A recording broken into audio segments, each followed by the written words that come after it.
Cela fait 2 ans que Vital Kamerhe n'avait plus franchi la barrière de la Cité de l'Union africaine. Près d'une semaine après son acquittement dans les dossiers des 100 jours, le tout premier directeur des cabinets du chef de l'État est venu rencontrer ce mardi soir le président de la République, Félix-Antoine Tshisekedi Tshilombo. Tout sourire, les chefs de l'État étaient visiblement heureux de revoir son ancien collaborateur et partenaire politique, lui aussi très ému. Comment ça? Ça va bien, Excellence. Ça va? Quelle émotion. Retrouvailles. Décontractés, les deux personnalités ont eu un entretien de 2 heures et pour Vital Kamerhe, la parenthèse 100 jours est vite refermée. Il est temps de renforcer les partenariats politiques et se mettre au service du peuple. L'émotion des retrouvailles, et puis je dis que Dieu est grand.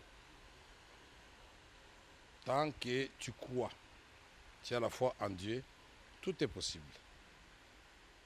Et c'était aussi la joie de retrouver un partenaire politique. Ce sont là les premiers mots.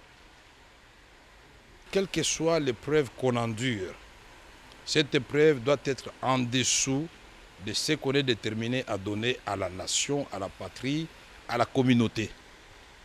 C'est en cela que nous allons gagner. Si chacun de nous, et il y a rares qui n'ont pas connu d'épreuves dans leur vie, ils doivent minimiser ces épreuves-là et dire ce que j'ai à donner à la patrie est bien au-dessus des preuves endurées. Pour moi, j'ai appris beaucoup de choses en prison. La patience, la résilience.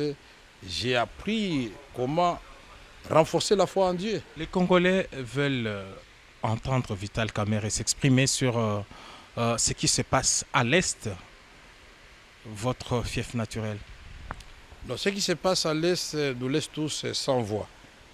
Et chaque Congolais, digne de ce nom, ne peut que répondre à l'appel qui avait été lancé par le gouvernement, par le président de la République, pour que chacun de nous puisse œuvrer pour que la paix revienne dans notre pays.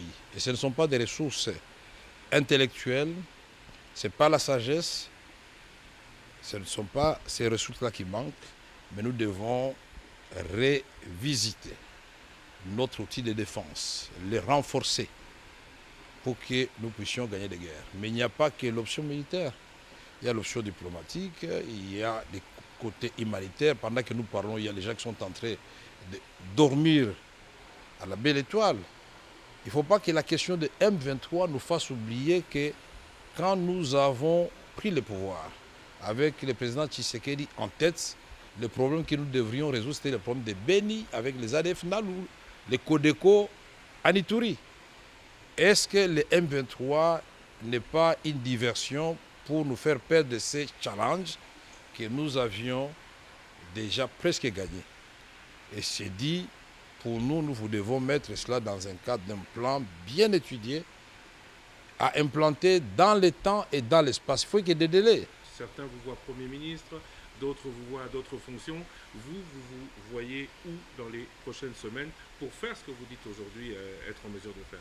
Je me vois comme un citoyen congolais déterminé à aider son pays. Cette sortie médiatique marque la rentrée politique du patron de l'UNC.